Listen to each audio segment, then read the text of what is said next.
12월 한 달 동안은 저희가 이불 밖은 위험해란 시리즈로 진행이 되는데요. 지난주에는 우리 레리 스미스 목사님께서 이제 말씀을 전해주셨고, 이제 본격적으로는 오늘부터 시작입니다. 이불 밖은 위험해 시리즈는 이따가 또 자세히 말씀드리겠지만, 우리의 삶 속에 좀 추울 때 있잖아요. 삶이 너무 힘들고 외롭고 잘 안 풀릴 때, 그럴 때, 특히 막 나 삶에 대한 자신감이 없어지고 그럴 때 이불 밖은 위험해라는 느낌 들면서 그냥 어디 뭐 아무것도 하고 싶지 않은 그럴 때에 하나님은 우리에게 어떤 말씀을 하시나, 뭐 이런 이야기를 할 예정이고요. 베드로전서 말씀을 가지고 이야기를 나눌 예정입니다. 그래서 오늘 첫 시간인데 함께 읽으실 말씀은 빌립보서가 아니죠. 베드로전서 1장 3절부터 9절입니다. 3절부터 9절 맞죠? 맞네, 3절부터 9절. 저와 여러분이 한 절씩 태그 매치를 읽어보도록 할게요. 우리 주 예수 그리스도의 아버지 하나님께 찬양을 드립니다. 하나님은 자비로우셔서 우리에게 산 소망을 주셨습니다. 죽은 자 가운데서 예수 그리스도께서 부활하심으로 우리는 새 생명을 받은 것입니다.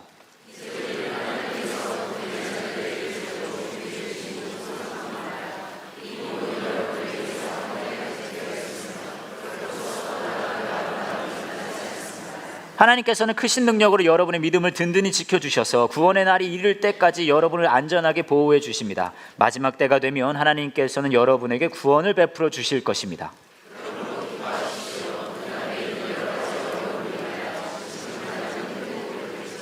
이 시험들은 여러분의 믿음이 얼마나 강하고 순수한지 알아보기 위한 것일 뿐입니다. 순수한 믿음은 금보다도 훨씬 귀합니다. 금은 불에 의해 단련되기는 하지만 시간이 흐르면 다 없어지고 마는 것입니다. 하지만 여러분의 순수한 믿음은 예수 그리스도께서 다시 오실 그날에 칭찬과 영광과 존귀를 가져다 줄 것입니다.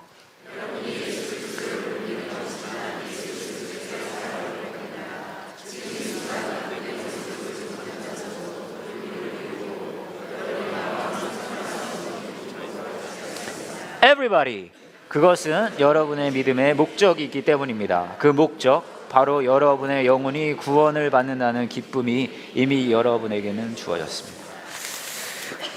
저희 교회를 어느 정도 다니신 분들은 좀 아시겠지만, 저희 교회가 몇 개가 있는 관계로 일명 순환 설교자제를 시행하고 있습니다. 저랑 요한 목사님 또 여러 도와주시는 분들이 돌아가면서 이제 이렇게 메시지를 맡고 있는데요. 뭐라 그래야 될까요? 그러다 보니까 이제 제가 여러분과 만나는 게 1년으로 치면 한 4개월 정도 돼요. 4개월. 물론 4개월도 굉장히 지겹다고 하시는 분들도 계실 수 있어요. 근데 이게 되게 좋은 게 좀 지겹다 싶으면 제가 없어지거든요. 너무 좋고, 그리고 또 다음에 나타나면 되게 반가워해 주시고 여하튼 근데 1년에 한 4개월 정도 되는데, 제가 이제 이렇게 여러분을 만날 때 여러분들은 아마 사실 여러분들이 몰라도 되는 이야기를 제가 할 건데요. 제가 나름대로 이 질서를 가지고 이거를 구성을 하거든요. 아마 전혀 그래 보이지 않는 거는 알아요. 저를 딱 보면 너무 막 외모가 준수하고 성품이 온화하고 하다 보니 질서 같은 건 없어 보이기는 하지만 나름의 질서가 있습니다. 4번의 시리즈가 1년 동안 준비가 되면 어떤 질서가 있냐 하면요, 되게 놀라운 질서인데 2번은 구약을 하고 2번은 신약을 합니다. 대단하지 않습니까? 깜짝 몰랐죠? 네, 이게 나름 질서가 있는 거예요. 2번의 구약과 2번의 신약을 하는데 섞어서요. 구약 한 번, 신약 한 번, 구약 한 번, 신약 한 번.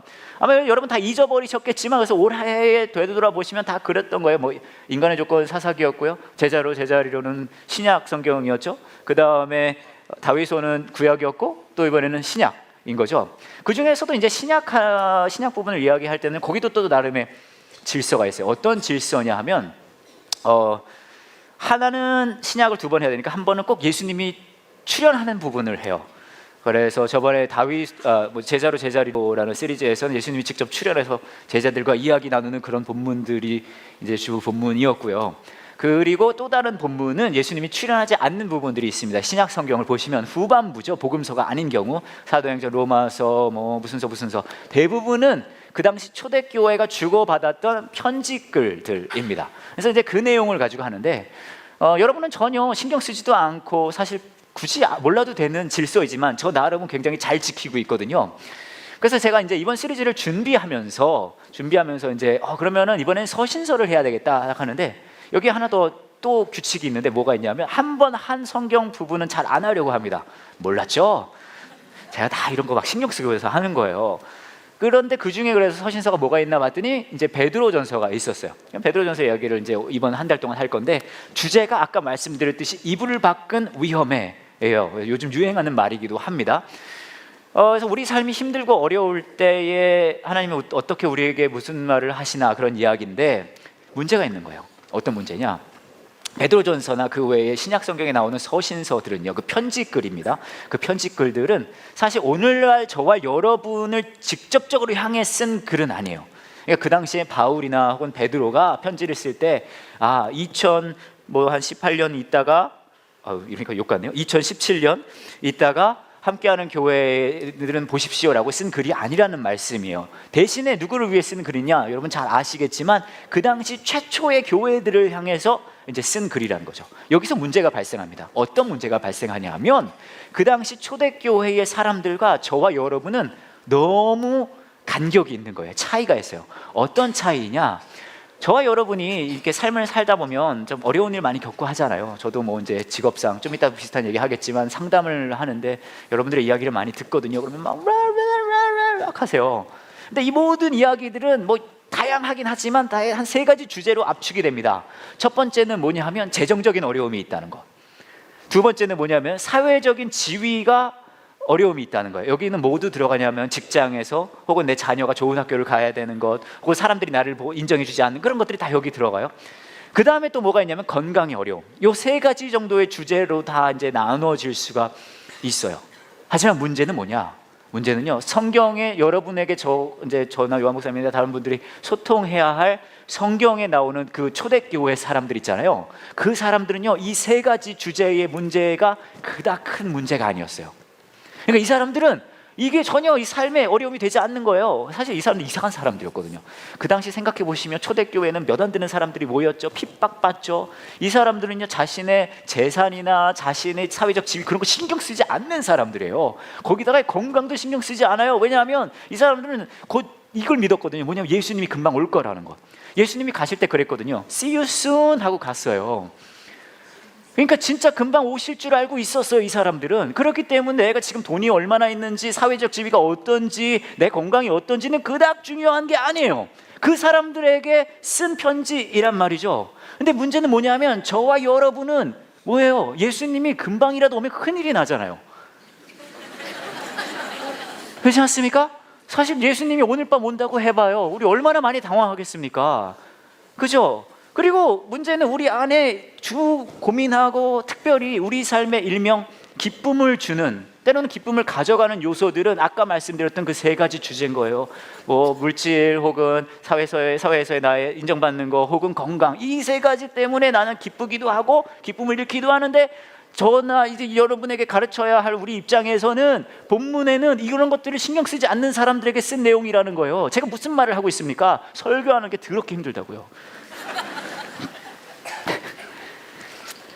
제가 그럴 수는 있어요. 예를 들어 여러분한테 막 그렇게 할 수 있잖아요. 그냥 예수님이, 그냥 성경은 그렇게 얘기하거든요. 여러분이 뭐 재정이나 뭐 건강 이런 어려움이 있어도 예수님이 뭐 이런 식으로 예수님이 여러분의 기쁨이십니다. 아멘. 그거 할 수 있어요. 근데 문제는 여러분은 뭐 자연스럽게 그러면 할렐루야 그럴 수도 있겠죠. 아멘 할 수도 있겠죠.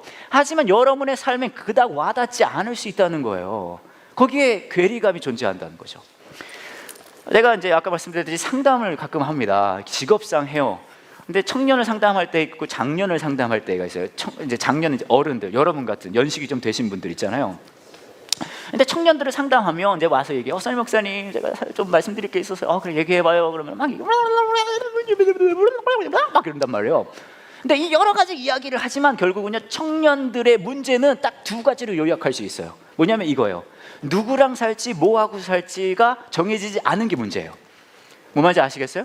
누구랑 살지 뭐하고 살지가 정해지지 않은 게 이거 두 개예요, 결국은. 근데 재밌는 사실은요, 장년들 있잖아요, 어른들은요, 그분들도 상담해요. 선임 목사님 이런 문제 있어요. 막 한단 말이에요. 근데 이 장년들의 고민도 결국 두 가지로 요약이 가능해요. 뭐냐 하면요, 이분들은, 장년들은 뭐가 문제냐면 뭐하고 살지 누구랑 살지가 정해져서 문제예요.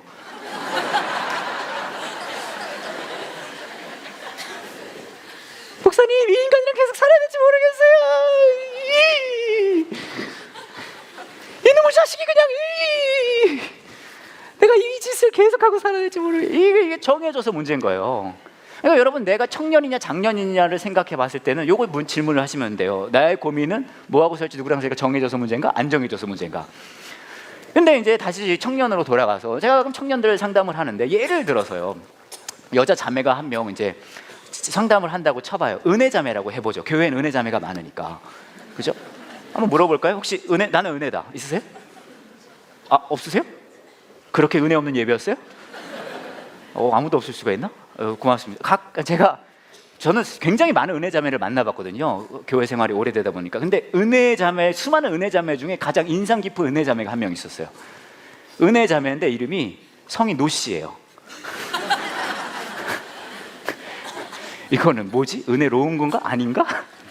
여하튼 은혜 자매를 만났다고 쳐요. 은혜 자매가 와서 얘기를 하는 거예요. 목사님, 제가요 요즘에 이제 결혼 정년기가 돼서 이제 결혼을 생각하고 있어요. 막 얘기하면서 말을 하는 거예요. 제가 사실 그래서 요즘 제가 청년회 활동을 하고 있는데, 우리 청년회 형제 몇 명을 지금 어장관리를 하고 있긴 하거든요. 가두리 양식으로 놓고 가끔 밥을 주고 있어요. 근데 사실 얘네랑 다 같이 살 수는 없으니까 이 중에 한 놈을 골라야 되는데, 저는 하나님의 인도하심이 무엇인지가 알고 싶어서, 이렇게 이제 상담할 수 있잖아요. 그럼 저는요 늘 똑같은 이야기를 합니다. 어떤 이야기를 하면 이렇게 얘기를 해요. 여러분, 은혜자매라고 치고요, 은혜자매 잘 들어봐요. 어젯밤에 은혜자매 꿈에 하나님이 나타났어요. 이거 멀어서 안 되는구나. 이같이 나타났어요. 나타나가지고 얘기를 하는 거예요. 은혜, 야야야야야, 내가 널 위해예예예, 찍어 논 신랑 깜깜깜 이땅 랄랄랄랄라, 이렇게 얘기를 하는 거예요. 은혜자매 말씀하시는 거예요. 근데 이 신랑감은 내가 너를 위해 정말 준비한 친구인데, 이 친구는 정말 원만한 친구야. 성격이 원만한 게 아니라 몸매가, 키가 150에 몸무게가 150이야. 거기다가 성격이 아주 진짜 괴팍해가지고 너는 이 사람을 만날 때마다 정말 괴롭고 힘들 거고, 그리고 어머니가 시어머니 되실 분이 정말 못돼서 너를 만날 때마다 예. 그리고 너는 아침마다 일어날 때 니네 시어머니가 번호키 누르는 걸로 일어나게 될 거야. 그리고 시누이가 17명 정도 될 건데, 그 17명이 너를 교대로 와서 괴롭힐 거고, 이 남자는 연봉이 240만 원인데 그리고 같이 살 집은 7.5평 원룸에서 같이 살 거야.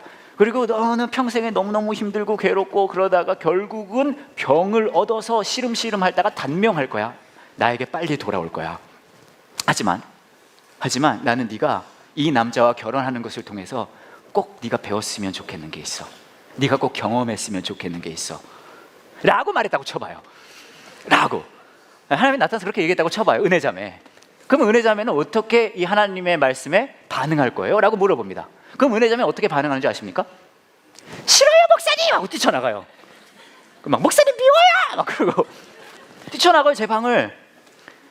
그리고 충만군이 찾아옵니다, 저희 방에. 우리 충만 형제가 와가지고, 목사님, 제가 상담할 게 있습니다. 뭐예요? 제가 직장을 선택하려고 그러는데, 그래요? 몇 개가 있는데 하나님의 인도하심이 어딘지가 제가 정말 알고 싶어서요. 그래요? 충만 형제, 어젯밤 꿈에 하나님이 나타난다고 쳐봐. 충만 너를 위해 직장을 준비했달랄랄랄랄라 이러면서 막 이렇게 얘기하는 거예요.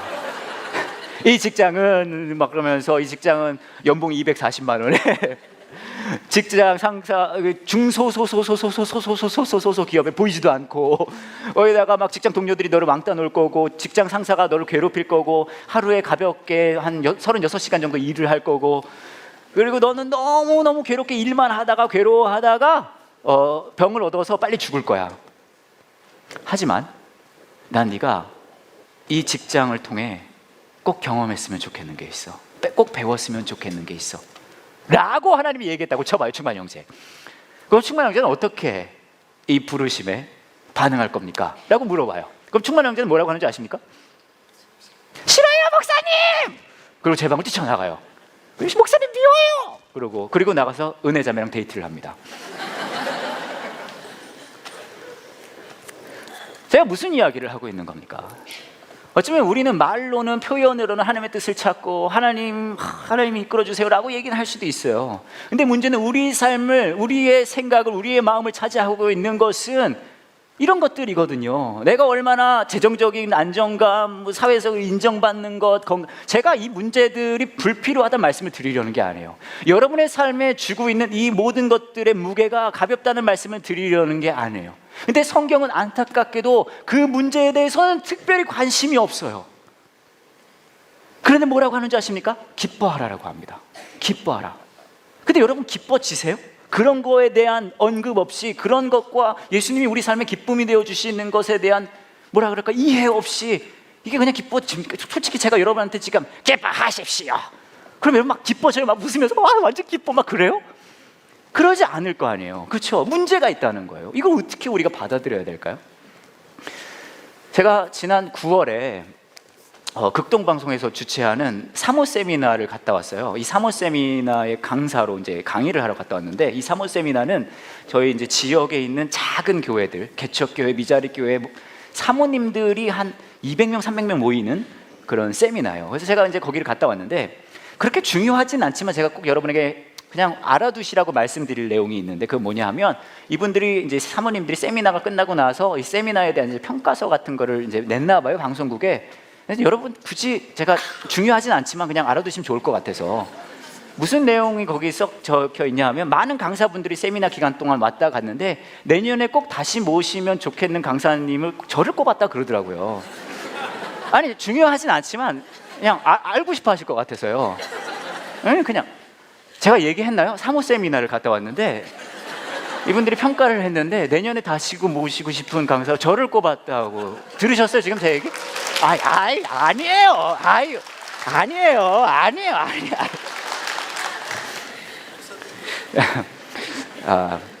그런데 형님 우스갯소리로, 사실이나 우스갯소리로 한 얘기고요.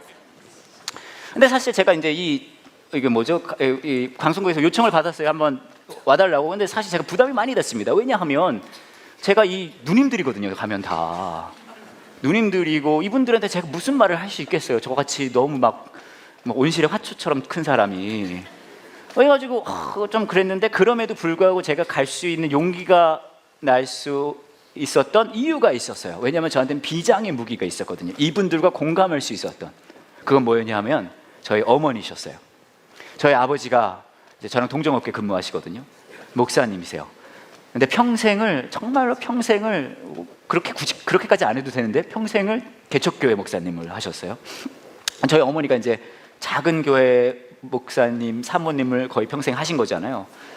제가 이제 거기 가서 뭘 했냐 하면, 시작부터 제가 이제 사모님들이라고 하지 않고 누님들 반갑습니다. 그러고서는 이제 무슨 이야기를 했냐면 여러 가지 이야기를 했지만 이제 저희 어머니 이야기를 했거든요. 그래서 많이 이제 그 사모님들이 공감해 주셨어요. 근데 제 어머니 이야기를 제가 예전에도 한번 드린 적이 있지만 좀 말씀을 드리면, 이제 개척교회는 굉장히 어렵잖아요. 경제적으로도 힘들고 저희 집이 늘 어려웠어요. 그래서 이제 저희 아버지가 사례비라는 걸 받습니다. 저희 업계에서는 사례비라고 하고요, 여러분 업계에서는 월급이라고 합니다. 이제 그거를 60만 원을 받았어요. 60만 원. 나쁘지 않지 않습니까? 60만 원 받아요. 그럼 무슨 일이 벌어지냐 하면, 저희 아버지가 개척을 하실 때 은행에서 빚을 지셨거든요. 이제 대출을 받아서 하셨기 때문에 거기에 대한 이자가 있어요. 그거를 60만 원을 받으면 50만 원을 갚아요. 얼마 남죠? 10만 원 남죠. 자, 이제 10만 원이 남아요. 그 다음에 이제 어떤 일이 벌어지냐면, 이제 목회자 가정은요, 헌금을 해야 되지 않겠습니까? 헌금 중에서 가장 큰 몫의 헌금이 있어요. 뭘까요? 그렇죠. 60만 원을 받으면 11조가 얼마죠? 그럼 10만 원 중에 6만 원을 11조를 합니다. 그럼 얼마 남아요? 4만 원 남죠. 11조만 하는 게 아니라 매주 교회를 가면 어떤 일이 벌어지냐면 11조 외에 감사 헌금이란 거를 해요. 근데 목사님이 1,000원을 할 수는 없잖아요. 그래서 일주일에 10,000원씩 헌금을 합니다. 그러면은 한 달이면 얼마가 될까요? 그렇죠. 5번 일요일이 있는 때가 있으면 좀 난감해요. 무슨 말이냐 하면, 저희 어머니는 일명 이제 월급 받는 날이 되면 60만 원을 받는데 받는 그날 다 없어져요. 근데 문제는 우리가 이제 살아야 되잖아요. 그래서 저희 어머니가 하신 게 뭐가 있냐면, 저희 어머니가 7자매 중에 6째세요. 언니들이 많잖아요. 저희 이모님들이 저희 집 근처에 좀 사셨는데, 월급을 받은 바로 그날 모든 게 사라지고 저희 어머니는 언니들한테 가서 돈을 빌려달라 그래요. 매달 가서, 언니 내가 좀 돈이 없어, 나 돈 좀 빌려줄 수 있어? 그래요. 그럼 저희 이모들이 또 그걸 빌려주셨어요. 근데 저희 이모들도 알고 있어요. 이 돈은 돌아오지 않는다는 거. 더 놀라운 사실은요, 저희 어머니가 지금은 경제 사정이 많이 좋아지셨거든요. 지금도 안 갚아요. 그래서 제가 볼 때는 이게 가정 환경적인 것도 있지만 그냥 어머니 성격이 아닌가 싶어요. 생각해보니 제가 드렸던 돈도 대부분 안 들어왔던 것 같아요. 여하튼 이제 어머니가 막 그런 걸 하신 거예요. 근데 생각해보세요. 얼마나 이 어머니가 이제 밝은 모습으로 그걸 하시긴 하셨지만 얼마나 그 마음이 처참하셨겠어요. 그렇죠? 늘 가서 언니들한테 돈을 빌려달라고 하고, 또 본인도 알거든요, 이걸 갚지 못한다는 것을. 그러면서도 빌려달라고 하는 게 그 정도로 이제 조금 저희 어머니가 힘드셨거든요. 제가 이런 얘기를 이제 그 사모님들한테 한 거예요. 그럼 그 사모님들은 막 울어요. 본인들도 해봤거든요. 막 우는 거예요. 뭐 하나 또 생각나는 거 말씀드리면, 저희가 이제 어느 날은 그 당시에는 그 LPG 큰 회색 뭐죠, 캔, 가스 캔, 그거 썼잖아요. 지금도 쓰는지 모르겠는데 그거 다 쓰면 이거 갈잖아요. 옛날에 이제 그 새로 주문을 하면 되는데, 한 번은 저희가 이게 다 떨어졌는데 돈이 없는 거예요. 새 거를 주문할. 그래서 저희 집이 뭘 했냐면 한 달 정도를 가스 버너로 살았어요. 가스 버너. 재밌는 게 가스 버너로 한 달에 살면 어떤 일이 벌어지냐면 집이 업소화돼요. 상을 펴놓고 가스 버너를 놓으니까 밥을 먹을 때마다 약간 식당 온 느낌이 나는 거죠. 근데 이제 한참 그렇게 있었는데, 제가 어린 마음에, 제가 초등학생이었거든요. 제가 저희 어머니한테, 엄마, 우리는 근데 왜 부엌에서 밥을 안 하고 이제 이 거실도 뭐 진짜 눕고만한데 여기서 이걸로 밥을 해 먹어? 그렇게 물어봤어요. 근데 저희 어머니가 활짝 웃으시면서 저한테 이렇게 말씀하시게, 제가 아직도 또렷이 기억이 나거든요. 무슨 말씀을 해주셨냐면, 야 써니야, 놀러 온 것 같잖아. 근데 초등학생 아들이 집이 가난하다는 것 때문에 위축될까 봐 어머니가 그렇게 밝게 말씀을 해주신 거죠. 근데 그 마음은 얼마나 처참하셨을까 라는 생각이 들거든요. 그만큼 되게 저희 집이 좀 힘들었었어요. 교회는 늘 작죠. 사람은 늘지도 않죠. 아버지는 아버지대로 힘드시죠. 어머니는 어머니대로 또 힘드시고. 그러다가 저희 어머니가 뭘 시작하셨냐 하면, 밤이 되면 밤 8시였던 것 같아요. 10시였나? 어머니가 나가서 교회에서 찬양을 부르고 기도하시기 시작하셨어요. 근데 이게 다 들려요. 왜냐하면 사택과 집이 붙어있고, 사택과 집은 똑같은 말이군요. 사택과 교회가 붙어있거든요. 사택과 교회를 다 합쳐도 이 무대 넓이만 해요. 저희 집과 교회를 다 합쳐도. 그러니까 이제 또 저희 어머니가 목소리가 진짜 크시고 그렇게 남을 배려하는 스타일이 아니세요. 그러니까 막 기도하고 찬양을 부르시면 제 방에서 이게 다 들리는 거예요. 막 그걸 매일 하시는 거예요. 매일. 근데 여러분 그거 아십니까? 저희 어머니가 밤마다 그렇게 매일 밤 하나님께 울부짖고 기도하고 하나님을 찬양했더니 놀라운 일이 벌어지더라고요. 저희 교회가 막 뜨겁게 부흥되지는 않았어요. 아무 일도 일어나지 않았어요. 아무 일도 일어나지 않았어요. 여전히 교회는 어렵고 경제적으로 힘들고. 근데 놀라운 사실은요, 환경은 변한 게 하나도 없었거든요. 어머니가 찬양하고 기도하고 그러는 게. 환경은 변하지 않았는데, 근데 뭐가 바뀌었는지 아세요? 어머니가 기도하고 찬양을 할 때마다 저희 어머니 얼굴이 바뀌시더라고요. 해같이 빛나시더라고요. 대단한 걸 한 것도 아니셨어요. 반주가 있는 것도 아니죠. 그냥 막 부르시는 거예요. 다 찬송가예요. 찬송가. 그래서 제가 사실 이번 달 내내 우리 용건 형제님한테 찬송가 좀 많이 불러달라고 했는데, 여러분 잘 아시는 찬송가들 있잖아요. 특별히 저희 어머니의 18번은 내 영혼이 은총 입어였거든요. 그 노래 아십니까? 내 영혼이 은총 입어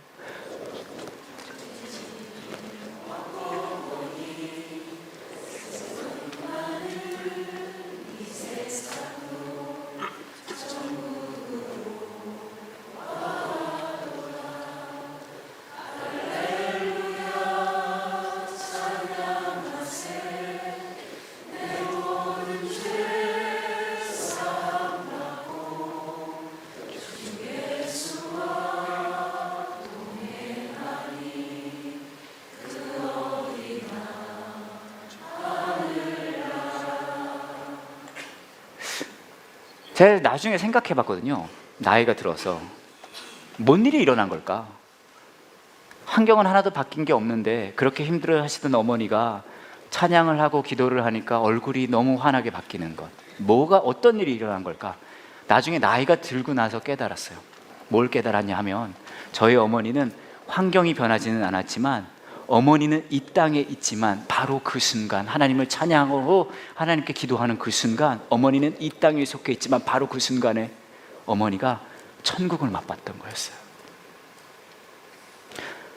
저희 어머니가 가장 좋아했던 구절이 3절이거든요. 아시는지 모르겠는데 높은 산이 거친데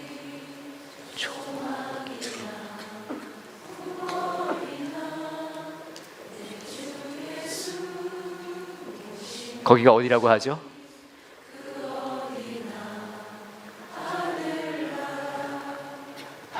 할렐루야 찬양하세.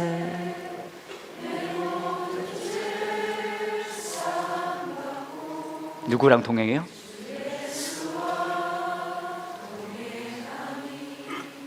그 어디나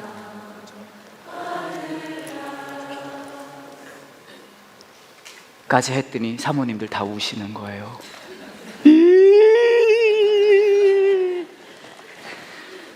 왜냐면 우린 다 알고 있었거든요. 저나 그 누님들이나 에이씨 우리가 돈이 없지 가오가 없나 씨.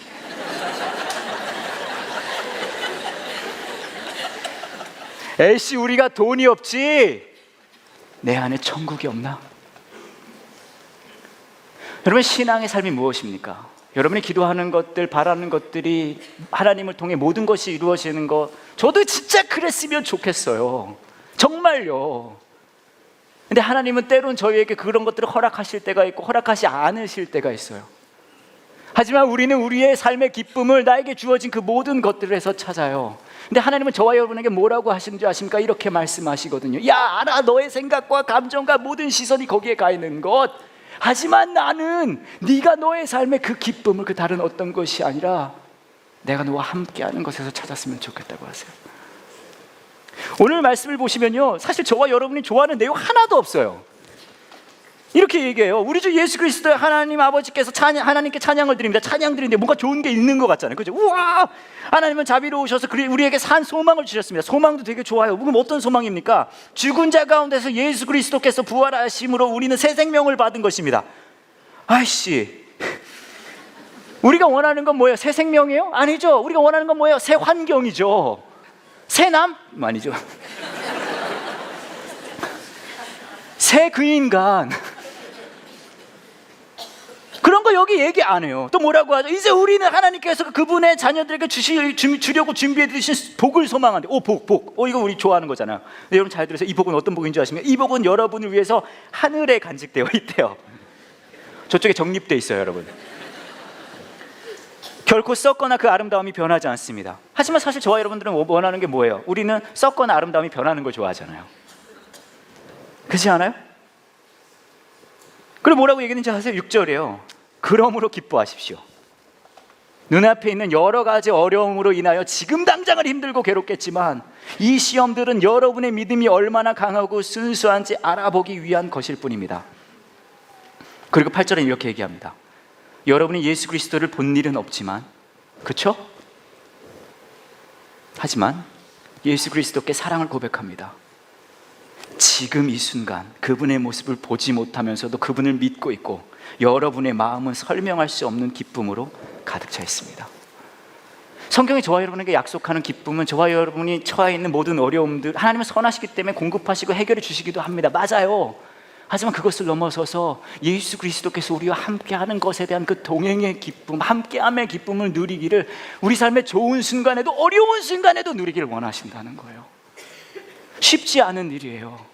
하지만 저는 여러분이 그 모든 것을 넘어서서 우리와 함께 하신 예수 그리스도의 그 귀하심을 누리는 그 삶을 살아가시기를 원해요. 몇 달 전 일이에요. 저랑 요한 목사님이 서울에 어떤 행사를 참여하기로 했어요. 좀 공식 행사 느낌이라 양복을 입고 가야 되거든요. 그래서 같이 가지는 못하고 따로 출발을 하게 됐는데 서울 그 행사장에서 만나기로 했거든요. 그래서 저도 이제 양복을 입고 가는데 요한 목사님도 그러고 저도 그렇고 넥타이 정말 별로 안 좋아하거든요. 양복도 별로 안 좋아하고. 근데 그래서 넥타이를 가지고 가요. 근데 딱 갔는데 깜짝 놀랐어요. 왜 깜짝 놀랐냐면 여러분이 진짜 깜짝 놀라실 거예요. 놀라운 일이 벌어졌는데 딱 갔는데 우와, 요한 목사님을 거기서 만났거든요. 그런데요, 놀랍게도 저랑 요한 목사님이 넥타이를 똑같은 색깔을 하고 있는 거예요. 안 놀라우세요? 와, 우리 막 보고 완전 놀라. 왜냐하면 우리가 이게 상의한 게 아니거든요. 사실 저는 넥타이 그거 하나밖에 없지만 요한 목사님 되게 많아요. 그래가지고 딱 갔는데 우와, 넥타이 색깔이 똑같은 거예요. 우와, 우리 완전 우와 그런 거예요. 그래서 뭐 했냐, 막 사진 찍었어요. 이게 뭐라고, 우리 사진 막 와 똑같다고. 상의도 안 했는데 어떻게 막 그러면서 와, 역시 우리는 마음이 너무 잘 통하나 봐, 막 이딴 소리나 하고 있고 막 그리고 같이도 안 하도 이렇게 막 사진 찍고 막 이게 막 좋다고 막 사진 찍는 거예요. 막 그래서 우리 둘이 너무 기분이 좋은 거예요. 막 넥타이 색깔이 똑같다고 막 와, 신나가지고. 그래서 이제 그날 다른 일정이 서울에 몇 개가 더 있어가지고 막 같이 똑같은 양복에다가 똑같은 넥타이 색깔을 하고, 그러고서 둘이 손을 잡고 막 서로 누비고 다니는 거예요. 네, 막 지하철 있는 데도 가고 버스도 같이 타고 우우 막 그러면서 넥타이 색깔이 똑같아 막 그러면서 막 너무 신나게 그러고 다니고 있었는데 제가 아주 충격적인 장면을 사실 보게 됐어요. 어떤 충격적인 장면이었냐면요, 우리가 지하철 있는 지하철역의 통로를 지나가고 있었는데 복도를 옆에 큰 거울이 붙어 있었거든요. 둘이 막 손잡고 이렇게 가고 있는데 제가 옆을 딱 봤더니 그 거울에 놀랍게도 여러분, 몰몬 선교사 2명이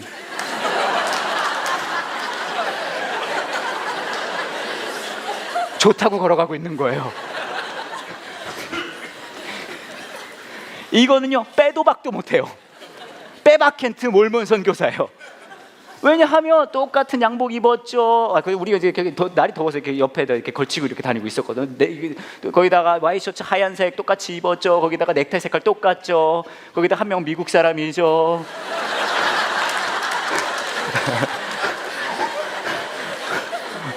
거기다 저도 옆에 저는 한국 사람이죠. 둘이 다니면서 영어로 대화하고 있죠. 이거는 완전 몰몬 선교사인 거예요. 그래서 이건 안 되겠다. 요한 목사님 눈치채지 못했어요. 이제 얘기 안 해줬거든요. 그래가지고 제가 조용히 넥타이를 풀었어요.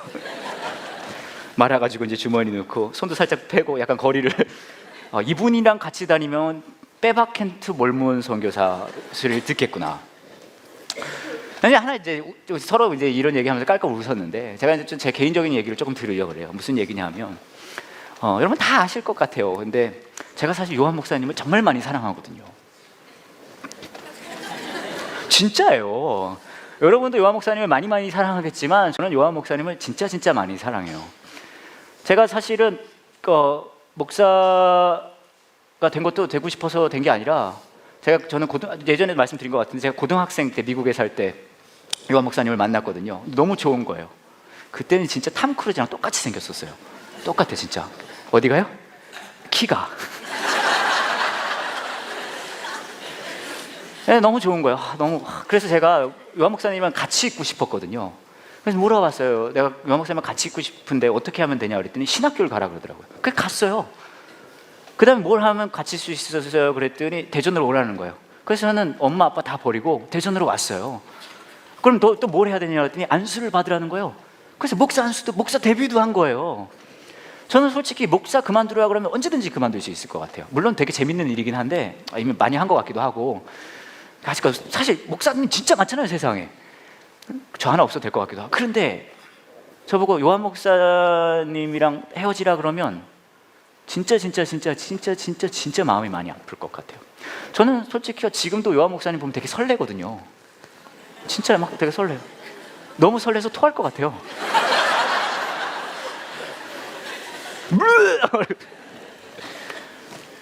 이건 농담처럼 얘기하는 진담이긴 한데 진짜 설레요. 막 보면 지금도 만나면 되게 기분이 좋고 행복해요. 정말로. 근데 제가 한국 온 지 10년 됐거든요. 올해가 10년 됐는데 되돌아봤어요. 그래서 제가 어느 날 이제 나를 잡고 묵상한 거죠.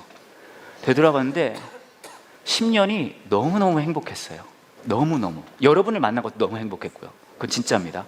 여러분을 만나고 너무 교회를 같이 이렇게 하고 너무너무 행복하고 저는 저에게 너무너무 사랑하고요. 여러분 너무너무 사랑하고 진짜 그래요.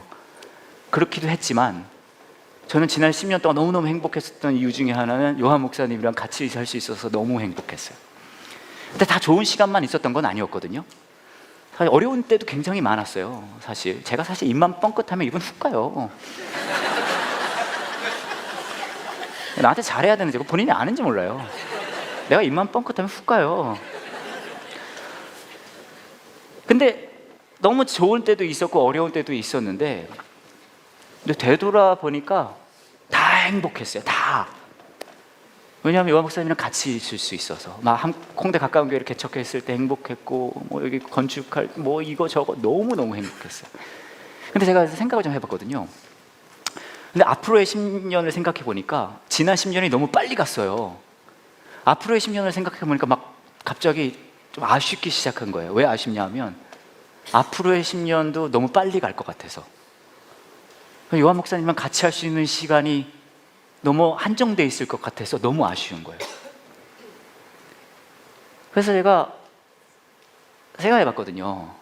왜 이럴까? 그건 뭐예요? 정말 사랑하면요, 여러분, 정말 사랑하면 같이 무엇을 하든 어떤 환경에 있든 그건 굳이 중요하지 않더라고요. 함께 있는 것만으로 이미 행복하더라고요. 제가 그만큼 요한 목사님을 사랑합니다. 이런 얘기 좀 전해줘요. 내가 강아지 이름이 요한이라고 부르는 거 그런 거 하지 말고.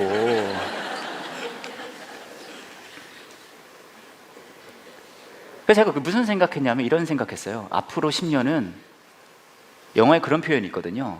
Seize the moment. 요한 목사님과 함께하는 그 순간순간을 놓치지 말아야 되겠다. 그거를 한순간이라도 더 누려야 되겠다는 생각을 제가 했어요. 저는 그렇게 생각해요. 신앙의 삶이 무엇입니까? 라고 여러분이 물어보신다면, 저는 여러분이 원하는 것들이 하나님을 통해서 모든 게 해결되고, 전 진짜 그랬으면 좋겠는데 그렇지는 않더라고요. 대신에 신앙의 삶의 본질은 뭔지 아십니까? 어떤 상황이 되든 무슨 일을 하든 상관없이 하나님이 저와 여러분을 너무나 미친 듯이 사랑하신다는 것을 알기에, 나 역시 그분을 사랑하기에 그분과 함께하는 그 순간을 놓치지 않는 거겠죠. 삶의 마지막 순간이 됐을 때 여러분의 삶을 되돌아보면 무엇을 가장 아쉬워하실 것 같아요? 공부를 더 할 걸, 이런 일을 할 걸, 그런 거 아쉬워하실 것 같아요? 전 그렇게 생각 안 해요. 어차피 막판인데 그런 게 뭐가 아쉽겠습니까? 대신에 저는 이거는 진짜 아쉬울 것 같아요. 뭐냐 하면, 내가 내 삶을 되돌아봤을 때 왜 그 순간에 하나님이 나와 함께 하신다는 것을 더 누리지 못했을까? 그거 아쉬워하지 않을까요? 나중에 하나님 앞에 가서, 하나님 내가 이런 일, 대단한 일을 했잖아요, 하나님 내가 이런 걸 이뤘잖아요, 그런 얘기 할까요? 전 그럴 것 같지 않거든요. 나중에 하나님 앞에 가서 이런 얘기 할 것 같거든요. 하나님 그때 기억나세요? 내가 진짜 힘들고 어려웠을 때 하나님이 저랑 함께 해주셔서 제가 하나님이 동행해 주신 것, 그거 제가 놓치지 않았어요. 내가 정말 잘 나갈 때 하나님이 저랑 함께 해주셔서 제가 더 빛을 발할 수 있었어요.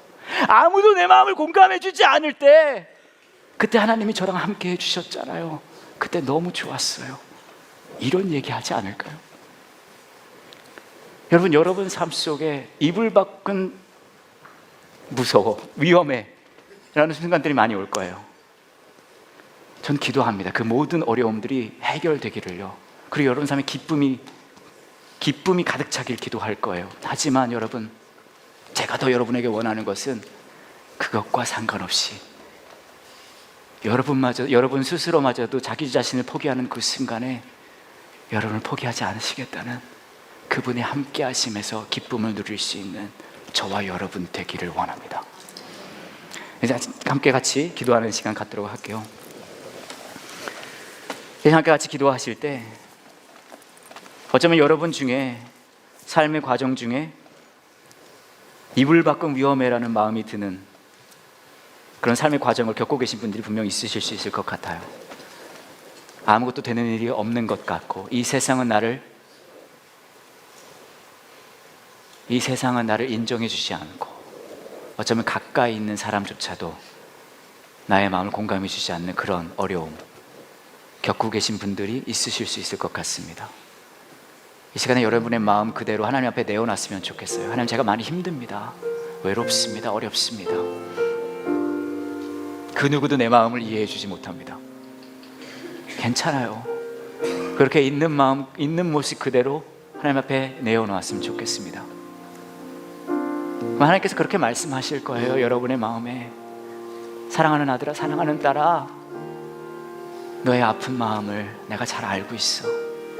너의 흐르는 눈물을 내가 보고 있어. 너의 아픔을 나도 아파하고 있어. 그 하나님의 음성에 귀 기울이실 때 하나님께서 저와 여러분에게 또 이렇게 말씀하실 것 같습니다. 하지만 나는 네 삶의 기쁨이 그 다른 어떤 것이 아닌 내가 되기를 원한다. 너를 위해 모든 것을 내어줬던 나의 사랑의 가장 큰 완성, 예수 그리스도, 그것이 네 삶의 기쁨이 되기를 원해. 이 시간에 여러분의 삶을 되돌아보시면서, 여러분의 마음을 내어놓으시면서 그 하나님의 음성에 반응하셨으면 좋겠습니다. 그러시면서 여러분의 마음에 하나님이 주시는 생각, 다짐, 기도의 제목이 있다면 마음으로 드린 예배 한번 적어보셨으면 좋겠어요. 그렇게 하시면서 여러분의 몸은 지금 이 시간 이 땅에 있지만 잠시라도 그 천국을 맛보는 이 시간 되기를 원합니다. 이렇게 기도할게요.